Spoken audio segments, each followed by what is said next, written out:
Assalamualaikum warahmatullahi wabarakatuh. Sebelumnya perkenalkan nama saya Safira Nurabani.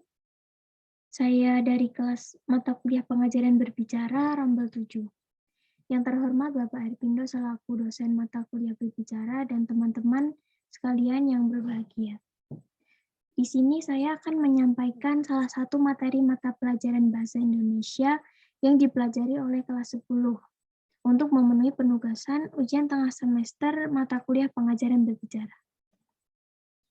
Di sini saya sudah menyiapkan PowerPoint untuk membantu saya dalam menjelaskan materi yang akan saya sampaikan. Baiklah, saya akan memulai. Bismillahirrahmanirrahim. Assalamualaikum warahmatullahi wabarakatuh. Nah, di sini saya akan menyampaikan materi pelajaran bahasa Indonesia yang berjudul biografi. Sebelum mulai lebih jauh, apa sih definisi atau pengertian dari biografi itu sendiri? Ya, jadi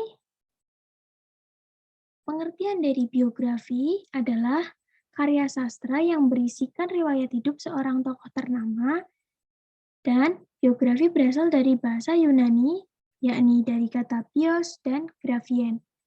Kata bios artinya hidup dan grafien artinya menulis, sehingga dapat diartikan bahwa biografi ini memuat atau isi dari biografi ini adalah riwayat hidup yang berisi prestasi istimewa seseorang. Untuk selanjutnya ada ciri-ciri. Biografi memiliki beberapa ciri-ciri. Yang pertama adalah memiliki struktur yang baku.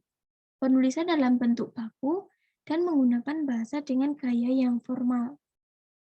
Biografi ini merupakan tulisan yang berisi cerita hidup seorang tokoh yang memberikan motivasi, memberikan dampak positif, dan lain sebagainya.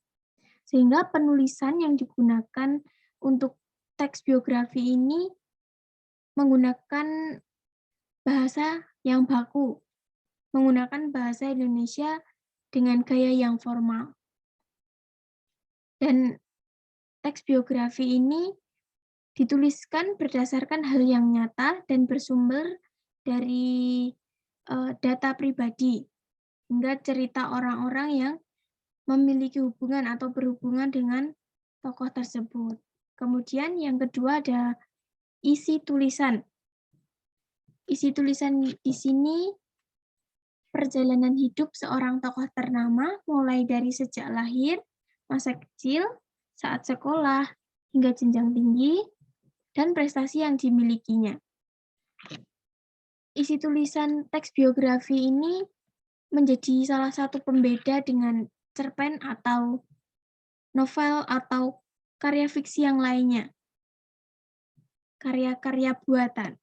Karena teks biografi ini bersifat nyata atau benar-benar terjadi dengan tokoh tersebut dan bisa dibuktikan dengan bukti-bukti yang otentik, dapat dibuktikan.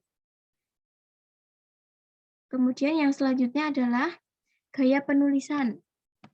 Jika tokoh terpandang atau terhormat menggunakan bahasa formal, jika selain pahlawan atau tokoh terpandang, namun memberikan dampak positif, bisa menggunakan gaya bahasa yang santai.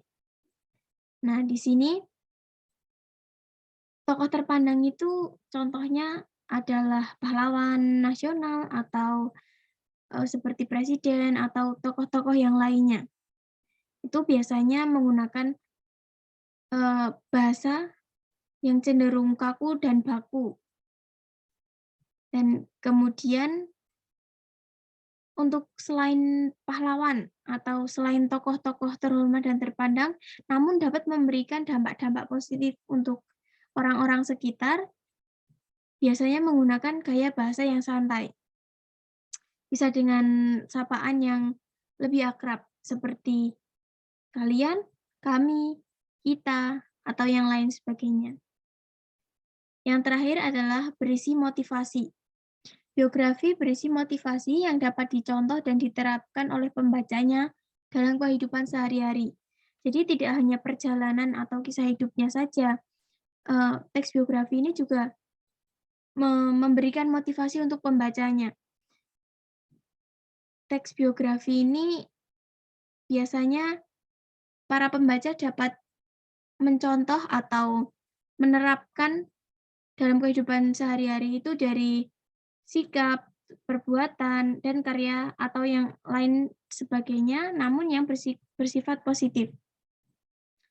Misal karyanya, karya dari tokoh tersebut dapat kita contoh karena dengan semangat beliau atau dengan semangat tokoh tersebut, beliau dapat menghasilkan banyak karya sehingga dapat bisa kita contoh untuk diri kita sendiri untuk menciptakan karya-karya yang dapat dinikmati oleh orang lain dari hasil sendiri.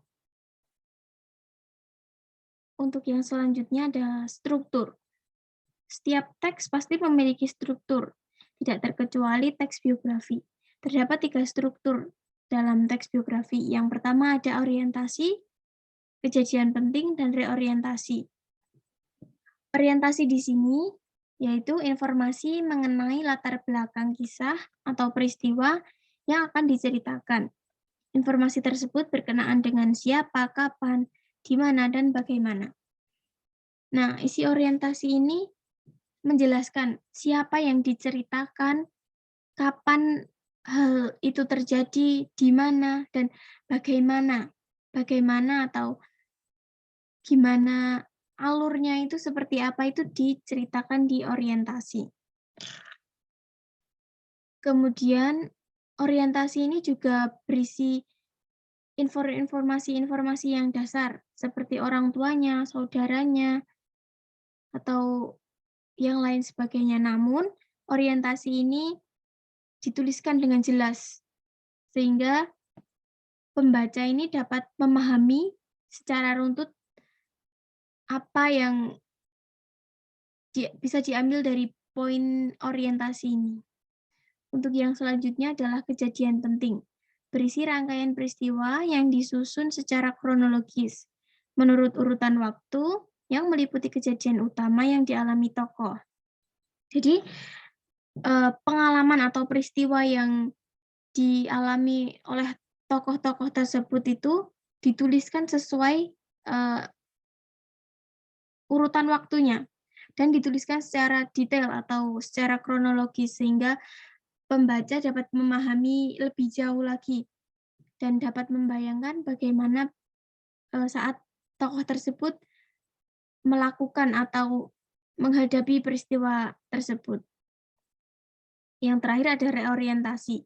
Reorientasi berisi komentar evaluatif atau pernyataan simpulan mengenai rangkaian peristiwa yang telah diceritakan sebelumnya.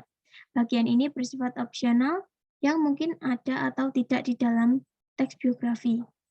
Jadi reorientasi ini berisi kesimpulan dari keseluruhan teks yang sudah dituliskan sebelumnya, yang berada di orientasi dan di kejadian penting.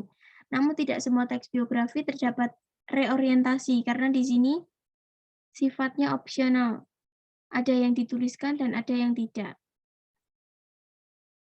Untuk selanjutnya adalah mengungkapkan kembali keteladanan dalam teks biografi. Tokoh yang riwayat hidupnya ditulis dalam biografi biasanya memiliki kepribadian unggul dibandingkan orang lain. Kepribadian unggul inilah yang biasanya mampu mengantarkan seseorang mencapai keberhasilan dalam kehidupannya.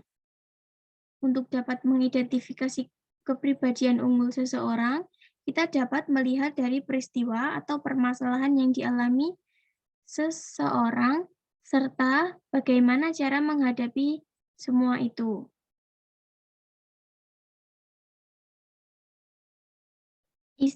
Maksud dari mengungkapkan kembali keteladanan dalam teks biografi ini, pembaca setelah membaca teks biografi dari tokoh tersebut, pembaca diharapkan dapat mengungkapkan kembali apa yang dia dapat dari